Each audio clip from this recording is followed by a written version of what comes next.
بحر رحمت، بحر رحمت، بحر رحمت. بھائی کہانی آج کی ایسی ہے کہ میں ایک دو مرتبہ سنا بھی چکا ہوں پہلے، لیکن کہانی ایسی ہے کہ میں خود بڑا لطف لیتا ہوں یہ کہانی سناتے ہوئے. انشاءاللہ آپ کو بھی بڑی مزیدار محسوس ہوگی، اور واقعی کہانی کے بہت ساری ڈائریکشنز ہیں، تو انشاءاللہ مزہ آئے گا کہانی میں. ایک مرتبہ درود پڑھیں رسول خدا پر. اللہم صلی علی محمد و آل محمد. کہانی شروع ہوتی ہے اس وقت سے جب رسول خدا کو خدا نے حکم دیا کہ بھائی اب آپ، پہلے رسول خدا نے جب رسول خدا کے پاس جب وحی آئی تھی تو ہوا یہ تھا کہ رسول خدا سے کہا تھا آپ چھپ کے تبلیغ کریں. رسول خدا چھپ چھپ کے لوگوں کو بتاتے تھے کہ میں خدا کا رسول ہوں. 3 سال رسول خدا نے چھپ کے تبلیغ کی، ٹھیک ہے. اس کے بعد پروردگار نے رسول خدا سے کہا کہ اب آپ کھل کر تبلیغ کریں.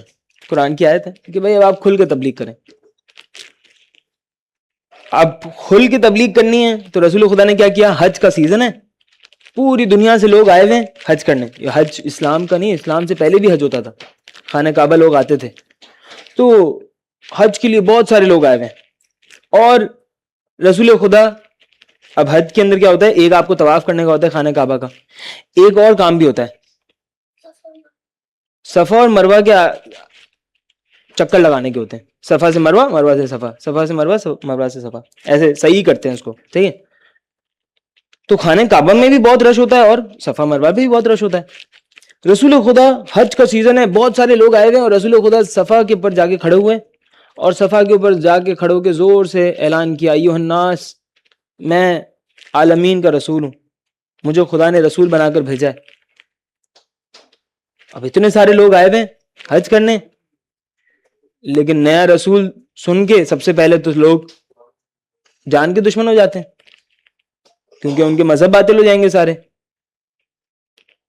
رسول خدا نے اعلان کیا تو جو مکہ والے تھے وہ بھی، اور جو باہر سے آئے ہوئے تھے وہ بھی رسول خدا کو کچھ لوگ عجیب سی نظروں سے دیکھنے لگے، اور کچھ لوگوں نے رسول خدا کے اوپر حملہ کرنے کی کوشش کی.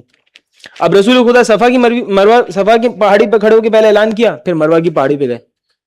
ابھی تک لوگوں نے مارا نہیں تھا رسول خدا کو. مروہ کی پہاڑی پہ گئے رسول خدا، اور جا کے اعلان کیا، ایھا الناس، میں عالمین کا رسول ہوں. 3 مرتبہ آواز لگائی. اب ابو جہل نے جسارت کی. ابو جہل شروع سے لے کے آخر تک، پہلے دن سے آخری دن تک دشمن رہا. مرا کب، یہ پھر آگے بھی آئے گا. ابو جہل دشمن رہا. تو ابو جہل نے ایک پتھر اٹھایا اور رسول خدا پہ مارا. ابھی حضرت ابو طالب والا، ابھی وہ رسول کا گروپ نہیں بنا ہوا، ابھی تو رسول پہلے دن اعلان کر رہے ہیں. ابو جہل نے ایک پتھر مارا. جیسے ابو جہل نے پتھر مارا، رسول خدا مروہ کی پہاڑی سے 3 مرتبہ اعلان کر چکے تھے مروہ کی پہاڑی پہ، رسول خدا مروہ کی پہاڑی سے آئے اور کوہ ابو قبیس پہ، ایک پہاڑی کے اوپر جو مکہ سے باہر تھی، وہاں پر رسول خدا آ کے، رسول خدا نے ٹیک لگایا، پہاڑ کا ٹیک لگا کے کھڑے ہوئے. اور کوہ ابو قبیس پہ رسول خدا آئے. ابو جہل رسول خدا کے پیچھے پیچھے آیا، اور ابو جہل کے ساتھ بہت سارے قریش کے لوگ رسول خدا کو جو دشمن ہو گئے تھے یہ اعلان سن کے، وہ سب پیچھے آئے، اور انہوں نے رسول خدا کو آگے کوہ ابو قبیس پہ پتھر مارنا شروع کیا. بہت پتھر مارے.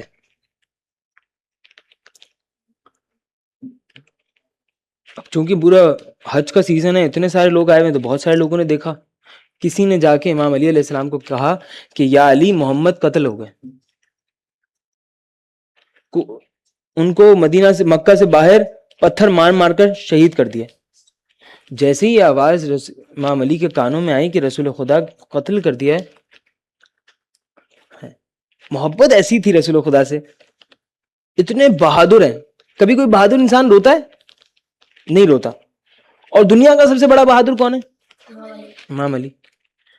روایت یہ کہتی ہے کہ جیسے ہی امام علی کو پتا چلا نا کہ رسول خدا قتل ہو گئے، امام علی نے رونا شروع کیا، اور روتے جاتے ہیں، اور سب سے پہلے تو رسول خدا کے گھر میں آئے. دیکھا رسول خدا گھر میں نہیں ہے تو بی بی خدیجہ کو بتایا روتے ہوئے کہ بی بی سنا ہے کہ رسول خدا کو قتل کر دیا. اب بی بی خدیجہ نے بھی رونا شروع کیا اور امام علی اور بی بی خدیجہ روتے ہوئے مکہ سے باہر آئے اور آوازیں لگا رہے ہیں کہ اے رسول خدا آپ کہاں ہیں, آپ کیوں ہمارے ساتھ نہیں گئے, آپ ہمارے ساتھ رہتے, میں آپ کی حفاظت کرتا. امام علی علیہ السلام, بی بی خدیجہ سلام اللہ علیہا, اے رسول خدا آپ برگزیدہ رسول ہیں, آپ کہاں ہیں, آپ کو کس نے تکلیف پہنچائی. بی بی خدیجہ اور امام علی علیہ السلام روتے ہوئے رسول خدا کو ڈھونڈ رہے ہیں. اتنے میں جبریل آئے رسول خدا کے پاس. اب رسول خدا زخمی حالت میں, ایسا لگتا ہے کہ قریش نے اتنا مارا تھا کہ ان کو یقین ہو گیا تھا کہ اب یہ محمد بچیں گے نہیں. زخمی حالت میں رسول خدا کوہ بقبیس پر ہیں اور جبریل آئے, اور جبریل نے آ کے رسول خدا کو دیکھا تو رسول خدا نے شکوہ کیا کہ جبریل دیکھو اس امت نے میرے ساتھ کیا کیا. میں نے ان کو اعلان کیا کہ میں خدا کا رسول ہوں, تو بجائے مجھ سے معجزہ مانگنے کے, بجائے مجھ سے میرا احترام کرنے کے کہ میں خدا کا رسول ہوں, اور مجھ سے کوئی بات کرتے, اگر یقین نہیں تھا تو مجھ سے کوئی دلیل مانگتے. مارنے کا تو کوئی طریقہ نہیں ہے, انہوں نے مجھے زخمی کر دیا. جبریل نے کہا کہ اے اللہ کے رسول, خدا کے پاس آپ کی عزت بہت زیادہ ہے, آپ جو حکم دیں گے وہ حکم بجا پہ عمل ہوگا. اب یہ بات ہی کر رہے تھے کہ پہلے آسمان کا فرشتہ آیا رسول خدا کے پاس. رسول خدا سے سلام کیا اور سلام کرنے کہنے لگا اے رسول خدا میں پہلے آسمان کا فرشتہ ہوں, خدا نے مجھے آپ کے پاس بھیجا ہے اور مجھے حکم ہے کہ جو آپ کہیں گے وہ میں کروں. آپ حکم دیں ان ستاروں کو ان لوگوں کے اوپر گرا دوں, آسمان پہ ستارے جو ہیں وہ ان لوگوں کے اوپر گرا دوں, ایک ستارہ پورے زمین کھا جائے گا. ابھی بات چل رہی تھی کہ سورج کا فرشتہ آیا, کہنے لگا اے رسول خدا, سلام کیا پہلے رسول خدا کو, اور سلام کر کے کہنے لگا کہ اے رسول خدا میں سورج کا فرشتہ ہوں, خدا نے مجھے سورج کے اوپر حکومت دی ہے, آپ حکم کریں میں سورج کو اتنا قریب کر دوں گا یہ سب جل کے مر جائیں گے. ابھی یہ بات ہوئی تھی, زمین کا فرشتہ آیا, السلام علیکم اے رسول اللہ. وعلیکم السلام. اے رسول خدا میں زمین کا فرشتہ ہوں, اے رسول آپ حکم کریں ابھی زمین پھاڑوں, ان سب کو زمین کے اندر دفن کر دوں جنہوں نے آپ کے اوپر ظلم کیا. ابھی یہ بات تھی کہ دریاؤں کے فرشتے کی آواز آئی, السلام علیکم اے رسول اللہ, اے رسول خدا آپ حکم کریں ابھی سیلاب لاؤں, یہ سب کے سب پانی میں بہہ کے چلے جائیں گے, ان میں سے کوئی بھی زندہ نہیں بچے گا. یہ سارے فرشتوں کی آوازیں سنی. اب رسول خدا نے آسمان کی طرف دیکھا, فرشتوں کو کچھ نہیں کہا, آسمان کی طرف دیکھا, پروردگار میں عذاب نازل کرنے کے لیے تو مبعوث نہیں ہوا, میں تو رحمت للعالمین بن کے آیا ہوں. پروردگار یہ قوم سرکش ہے, یہ قوم جاہل ہے, لا علمی کی وجہ سے انہوں نے مجھ پہ ظلم ڈھایا ہے, اے خدا ان کے اوپر عذاب نازل نہ کر, ان کے اوپر عذاب نازل نہیں کر, عذاب ٹال دیں ان کے اوپر سے, ہو سکتا ہے یہ قوم کو ہدایت ہو جائے.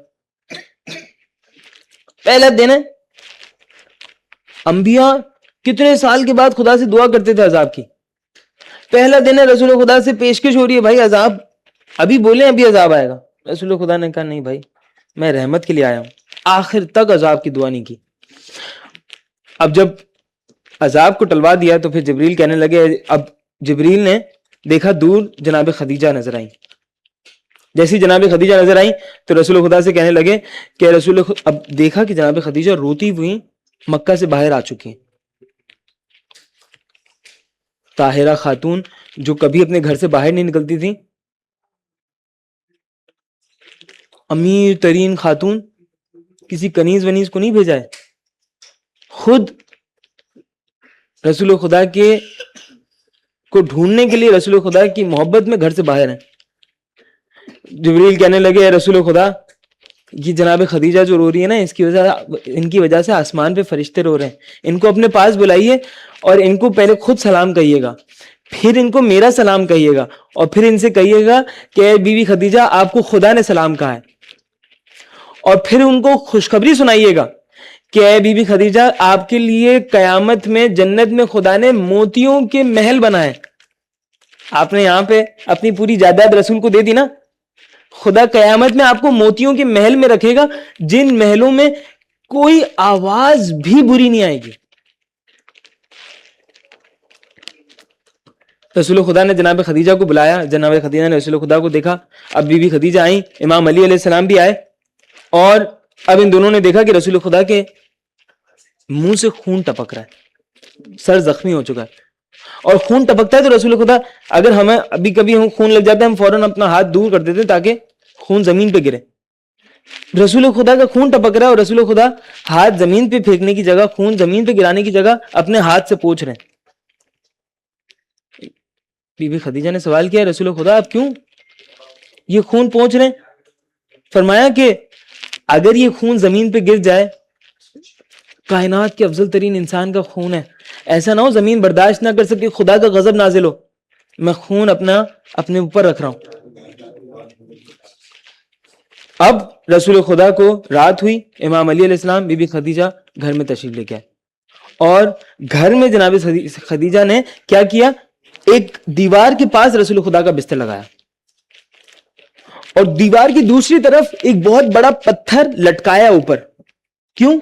شیلڈ کے لیے کہ اب کوئی رسول خدا پہ پتھر نہیں مار سکے. اور پھر بی بی خدیجہ اور امام علی علیہ السلام رسول خدا کے بستر کے آگے کھڑے ہو گئے. رات کو قریش کو پتا چلا کہ جن رسول کو ہم نے مارا تھا وہ قتل ہونے سے بچ گئے اور وہ بی بی خدیجہ کے گھر میں. رات کو جمع ہوئے اور رات کو جمع ہو کے انہوں نے رسول خدا کے اوپر پتھروں کی بارش کر دی. گھر کے باہر سے پتھر پھینک رہے. کائنات کی امیر ترین خاتون ہے، ملکۃ العرب ہے، رسول کے بستر کے آگے کھڑی ہوئی ہیں امام علی کے ساتھ، اور اپنے جسم پہ پتھر کھا رہی ہیں. امام علی کھا رہے ہیں اپنے جسم پہ پتھر، رسول خدا کو روک رہے ہیں، رسول خدا پہ جو پتھر آ رہے ہیں ان کو روک رہے ہیں، بی بی خدیجہ بھی روک رہی ہیں. جب پتھر بڑھے تو بی بی خدیجہ نے آواز لگا کے کہا کہ کیا تم لوگ اتنے بغیرت ہو گئے ہو؟ تمہیں خدا کا خوف تو نہیں ہے؟ یہ بھی خوف نہیں، یہ بھی کوئی شرم بھی نہیں آتی کہ تم اپنی قریش کی، اپنے خاندان کی سب سے پاک اور نجیب عورت کے اوپر پتھر برسا رہے ہو؟ اب ان کو تھوڑی سی شرم آئی اور یہ شرم کے مارے سب چلے گئے. خدا کا خوف تو نہیں تھا لیکن بی بی خدیجہ کے احترام میں یہ لوگ سب چلے گئے. اور پھر خدا نے رسول خدا کے اوپر، رسول خدا کا روب ایسا طاری کر دیا، حضرت ابو طالب نے حفاظت ایسی کی رسول خدا کے اوپر کہ پھر بی بی رسول کے اوپر کسی نے کوئی ظلم نہیں ڈھایا. اس کے بعد ڈھائے لیکن بہت کم، اور اس کے بعد ہمیشہ حضرت ابو طالب اور امام علی علیہ السلام نے رسول خدا کی حفاظت کی. یہ بی بی خدیجہ کا ایک چھوٹا سا واقعہ تھا کہ کس طرح انہوں نے رسول خدا کا خیال رکھا، اور پوری زندگی بی بی خدیجہ نے اس طرح خیال رکھا. ایک مرتبہ بی بی خدیجہ پر، رسول خدا پر، ان کی آل پر درود پڑھیں سب. اللہم صلی علی محمد آل محمد. بہر رحمت، بہر رحمت،